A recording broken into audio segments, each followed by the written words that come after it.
Welcome to the Monsters Among Us podcast. This is episode 15, Loch Ness Monster. Yeah, and for centuries, haven't they? Those murky depths of Scotland's Loch Ness. Hmm. They've held this enduring mystery, Absolutely. A terrifying creature whisper about in, well, countless stories. but still eluding any definitive proof. Yeah. It's quite something. It really is, despite, centuries of eyewitness accounts, all these investigations. The Loch Ness Monster, yeah, it remains one of the world's most captivating enigmas. And that's precisely what we're exploring today, isn't it? Right. We're delving into some of the scariest, most compelling Loch Ness Monster stories. Based directly on those eyewitness accounts and the investigations that have just fueled this legend for so long. Okay, so where do these terrifying tales really kick off for you? For me, it has to be that earliest written account. We're talking way back, 565 AD. Saint Columba. Exactly. An Irish monk having this, well, pretty dramatic encounter in the River Ness. Which, yeah, feeds right into the loch itself. What stands out about that one? Well, thinking about how people saw the world back then, it's fascinating. Definitely. According to the story, Columba finds people burying a man, right? Yeah, a man who'd been swimming in the river and was attacked, mauled, and killed by a water beast. Water beast. And back then, people would likely interpret that through, there's existing beliefs. So probably some kind of dragon. Almost certainly a dragon. I mean, Uh. that's a terrifying thought for anyone living back then. So the original Scary Nessie story might have actually involved a dragon. That's a whole different kind of fear. It is. But what's really interesting is the shift, How so? Well, belief in dragons faded over the centuries, didn't it? But the sightings, they continued. Sightings of a massive unidentified animal in the same area. Exactly. And they had this, eerie consistency. People kept reporting something big, unknown, churning up the water. Swimming across the Loch. Yeah. For them, this wasn't some myth anymore. It was something real they thought they saw. So when do these more, let's say, modern scary encounters really start picking up steam?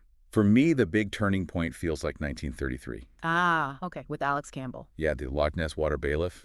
I mean, thinking about it, he's a reputable figure, law enforcement, basically. Someone who knows the Loch inside out. Precisely. Yeah. And he reported seeing the monster multiple times. So not just some random story. This was a credible witness. Right. His job was being on the loch.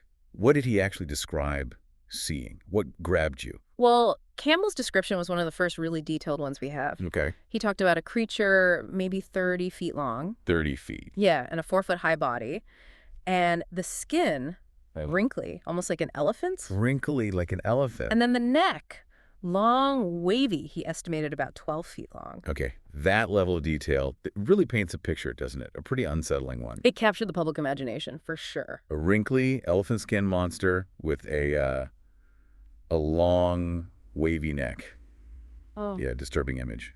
And then just a few months later, things really went into overdrive, didn't they? With the photo, you mean, 1934. Exactly. What was claimed to be the first photograph, published in the Daily Mail. The infamous surgeon's photograph. What was the initial impact of that? It was huge, right? Oh, an absolute sensation. It's the image, isn't it? The one everyone still pictures. Totally. People were just captivated, and the speculation started immediately. What could it be?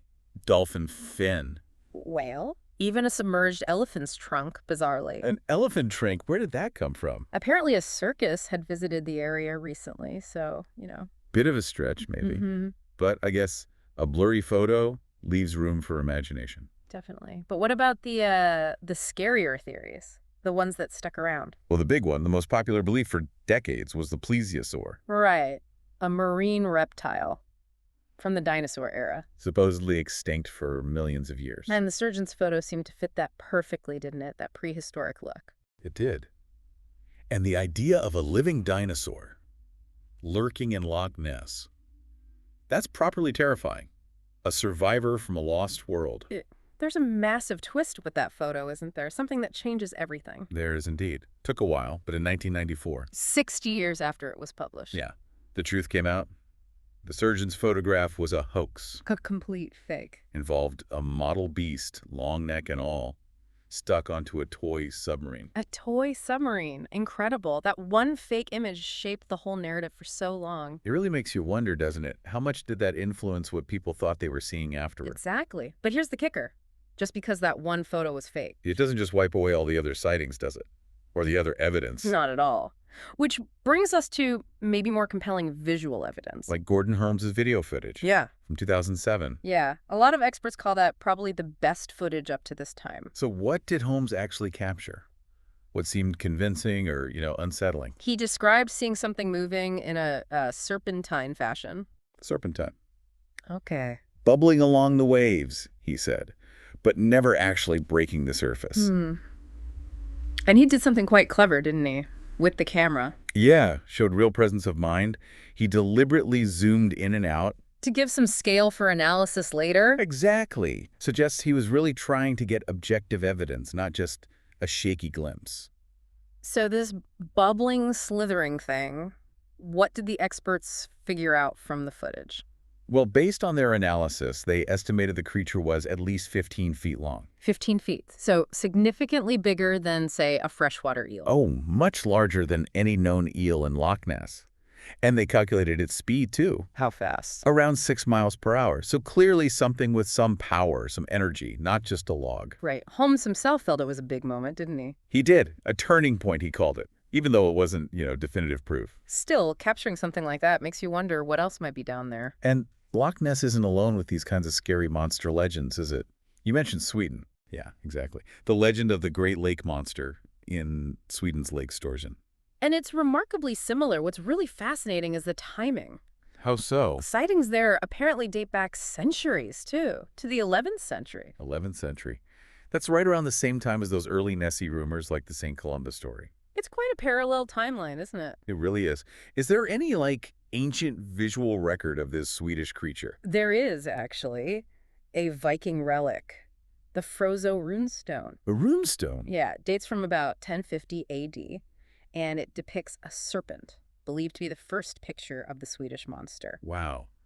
A Viking drawing of the lake monster. So Scotland and Sweden, ancient tales, visual depictions of these serpentines lake creatures. What's the connection? How could this shared phenomenon happen? Well, what's really intriguing is that both Loch Ness and Lake Storjen are similar environments. Cold freshwater lakes. Right. And crucially, they both feed directly into the North Sea. Yeah. Which raises this possibility, maybe even a frightening one, of a migratory species. Something that could travel between these lakes. Potentially. The thought of a creature moving those kinds of distances, it's pretty unsettling. How do the Swedish monster sightings compare to Nessie? Are they similar? There are definitely strong similarities. Witnesses describe a long sea serpent-like body Okay. and a head that they say resembles a dog, or maybe a horse. A dog or horse head. That's different from most Nessie descriptions. It is. Lengths vary too, from maybe 3 meters up to 15. And accounts often mention its dramatic speed. Any particularly scary Swedish stories that stand out? There's one from the 1930s, a woman doing laundry by the lake. So this huge, gray, and ugly monster scared her so badly she just dropped everything and ran. Gray and ugly. That's primal fear right there. When she looked back, it was gone. Any other unique features reported for the Swedish one? Yeah, interestingly, many sightings mention pointy, fin-like things along its back. Fins. That's not something you hear much with Nessie, is it? Not as clearly, no. Makes you wonder. Same creature. Regional variations. Did anyone ever try to actually catch this Swedish monster? Oh, yeah. Back in the 1890s. Even got royal backing. Seriously?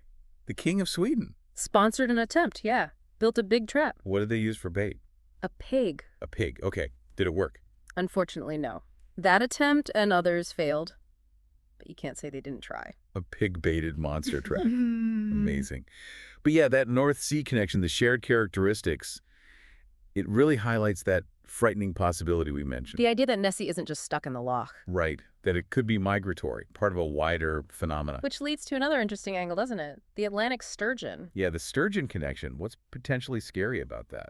Well, the Atlantic sturgeon, it's a large, cold water, migratory, found right there in the North Sea region near Scotland. How large are we talking? Historically up to maybe 18 feet long. Okay, that's sizable. And here's the interesting bit.